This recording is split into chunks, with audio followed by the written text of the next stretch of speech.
Pada kesempatan kali ini saya akan mereview software manajemen keuangan. Jadi kita bisa melihat software manajemen keuangan di softwaremanajemenkeuangan.com. Di sini sudah ada nama websitenya. Kemudian sebelum kita melakukan pembelian, sebaiknya kita melihat dulu demo softwarenya. Demo softwarenya itu ada di sini. Kita tinggal klik download saja di gambar demo ini. Kemudian kalau untuk pembelian bisa kita ke sini. Ini harga softwarenya hanya 200.000, jadi cukup murah sekali. Kemudian bagaimana bentuk dari software yang akan digunakan dalam melakukan manajemen keuangan. Manajemen keuangan ini terutama untuk ibu rumah tangga. Jadi pada kesempatan kali ini saya akan mereview untuk kebutuhan atau keperluan di ibu rumah tangga. Baik, langsung kita lihat softwarenya. Tampilan softwarenya seperti ini, jadi cukup lumayan. Baik, untuk login kita klik tulis admin di sini admin, kemudian password kita admin. Nanti password ini bisa dirubah. Kita login dulu, ini standarnya. Kemudian di sini terdapat menu dari database untuk koneksi. Kalau terjadi kegagalan koneksi, kita bisa menggunakan flash koneksi di sini. Nah, kemudian ada backup untuk backup database. Kita bisa melakukan backup menggunakan menu ini.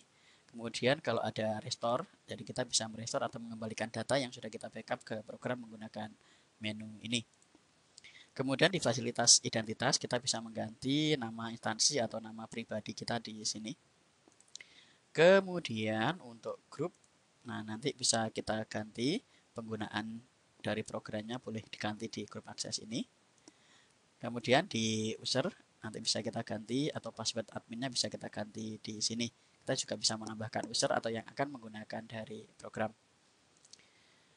Berikutnya saya akan mereview ke akun. Ini yang paling pokok dari akun. Di sini hanya terdapat 3 akun, akun harta, pendapatan, dan pengeluaran. Jadi pengelompokannya sudah diatur, mana yang bagian dari harta, kemudian mana yang pendapatan, dan mana yang pengeluaran. Jadi 3 pokok itu yang harus kita tentukan dulu. Contoh, pada kegiatan ibu rumah tangga biasanya sudah mempunyai tabungan atau rekening di bank. Kita bisa masukkan ke harta di sini, kita tambahkan dengan nama bank seperti ini. Kemudian di bawah bank biasanya ada beberapa rekening. Misalnya kita tambahkan, kita klik di sini bank, berarti parentnya bank. Kita tambahkan di bawah parentnya itu adalah misalnya BCA. Kemudian di tempat bank juga kita bisa tambahkan Mandiri. Seperti ini, saya tambahkan. Jadi bank ini kita sudah punya BCA dan Mandiri, bisa kita tambahkan satu lagi, BNI. Jadi sesuai dengan bank yang dimiliki seperti ini. Oke. Kemudian di sini juga kita ada uang yang dipegang sendiri. Biasanya ibu-ibu itu pegang uang sendiri. Jadi ini kita pegang uang sendiri, kita sebut dengan nama kas. Oke, seperti ini. Seperti ini kita sudah punya kas. Ups, ini di bawah bank, kita letakkan di atasnya. Di bawah harta kita tambahkan di sini kas seperti ini. Jadi di harta ini terdapat bank sama kas. Kita bisa menambahkan lagi di dalam harta ini sesuai dengan kelompoknya. Jadi 101, 102. Ini adalah untuk bank sama ini untuk kas. Kemudian kita tambahkan lagi untuk misalnya harus menaruh investasi. Jadi penting sekali untuk berinvestasi, terutama bagi ibu rumah tangga. Sekecil apapun pendapatan kita harus sisihkan sebagian untuk investasi. Jadi sebagian untuk investasi. Kita klik harta di sini, kita tambahkan investasi. Jadi boleh asuransi, boleh segala macam yang menghasilkan. Jadi kita taruh investasi di sini. Sekarang kita punya 3 pos harta, bank, kemudian kas, dan investasi. Nah, bank itu sendiri kita punya BCA, Mandiri, kemudian BNI. Langkah selanjutnya adalah kita atur pendapatan. Di pendapatan ini kita klik, kemudian kita tambahkan pendapatan dari suami, misalnya ada gaji, seperti ini kita simpan. Kemudian pada pendapatan juga terdapat bonus, bisa jadi bonus seperti ini. Pada pendapatan juga kita bisa taruh di sini adalah THR, seperti ini. Kita bisa taruh atur. sesuai dengan sumber-sumber pendapatan yang Ibu terima. Kemudian kita juga bisa mendapatkan pendapatan dari hasil investasi. Berarti kita tambahkan di sini hasil investasi. Oke, seperti ini.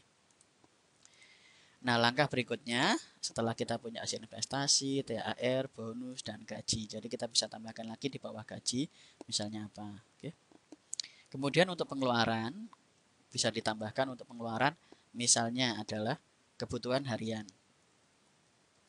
Misalnya untuk makan dan seterusnya. Sini. Kemudian di sini adalah kita tambahkan lagi biaya rutin. Biaya rutin yang dikeluarkan setiap bulan.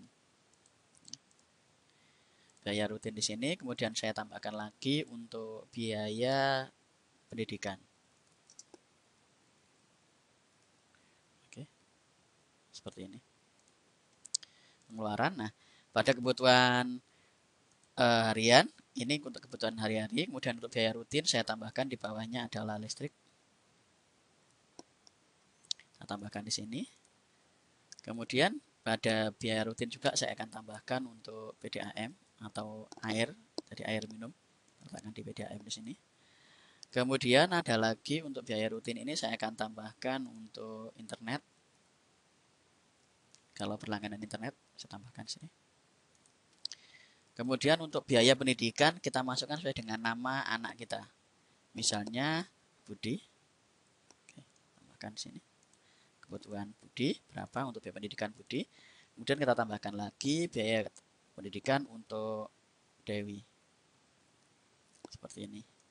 Jadi kita punya 2 anak, nanti untuk pengeluaran sudah kita tentukan pos-posnya untuk biaya pendidikan, kemudian untuk biaya rutin hari-hari sini. Oke. Sekarang kita sudah punya akun-akun atau pos-pos untuk harta, pendapatan, pengeluaran, dan pendapatan dan pengeluaran saja. Sementara di pendapatan dapat gaji, bonus, THR, hasil investasi.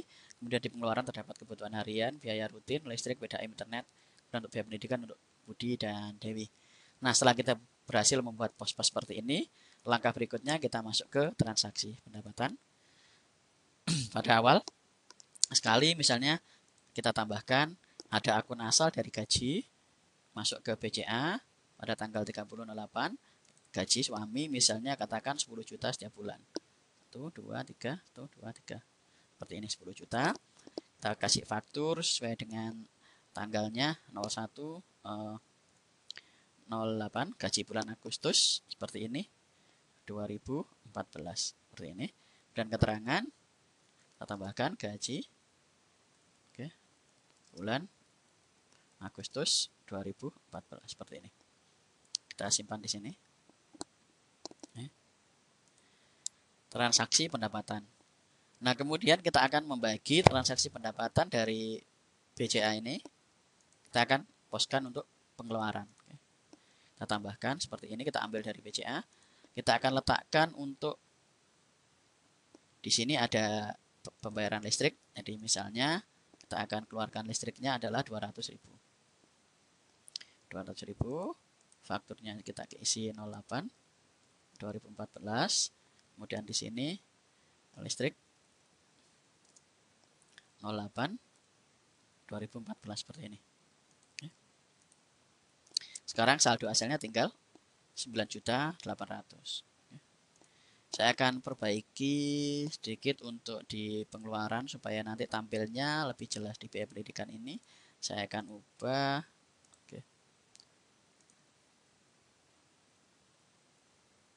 biaya sekolah Budi. Saya sampaikan seperti ini. Kemudian di sini Dewi juga akan saya ubah. Biaya sekolah Dewi seperti ini. Untuk memudahkan kita dalam mengatur biaya seperti ini.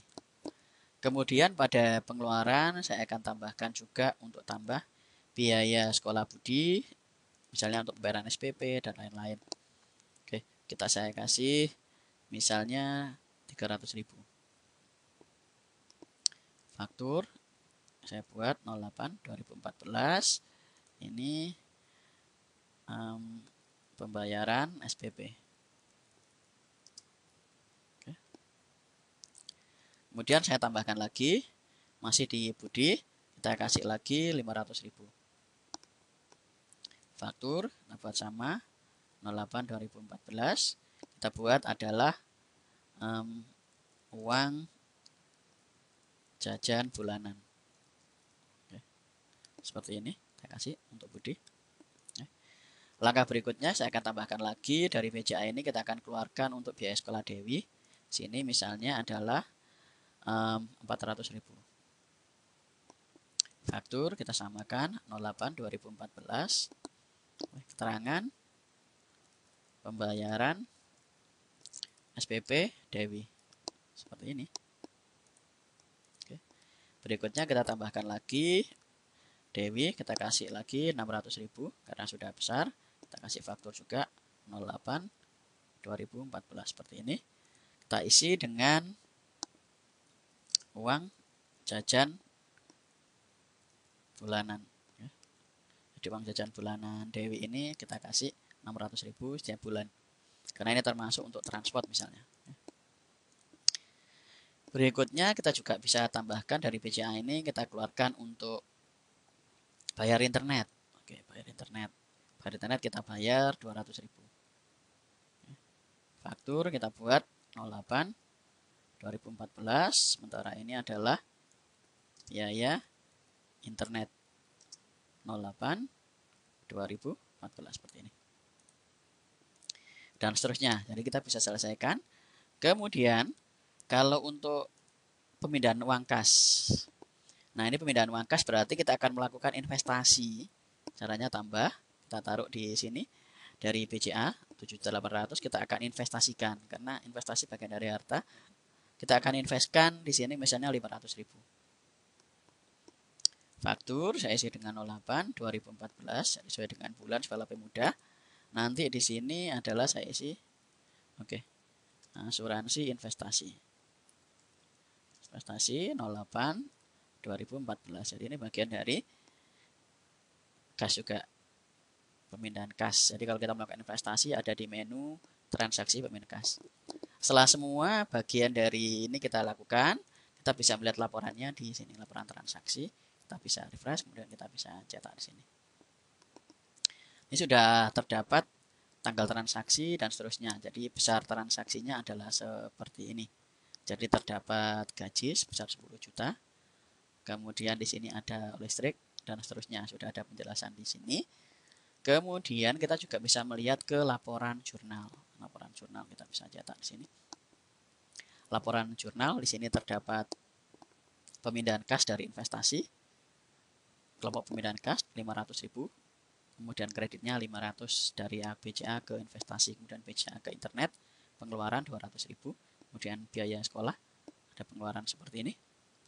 Kemudian kita juga terdapat menu dari buku besar. Nah, ini buku besar kita proses dulu dan bisa kita cetak hasilnya. Jadi terdapat kredit sebesar 10 juta, kemudian debitnya 2.200.000, saldonya 7.800.000.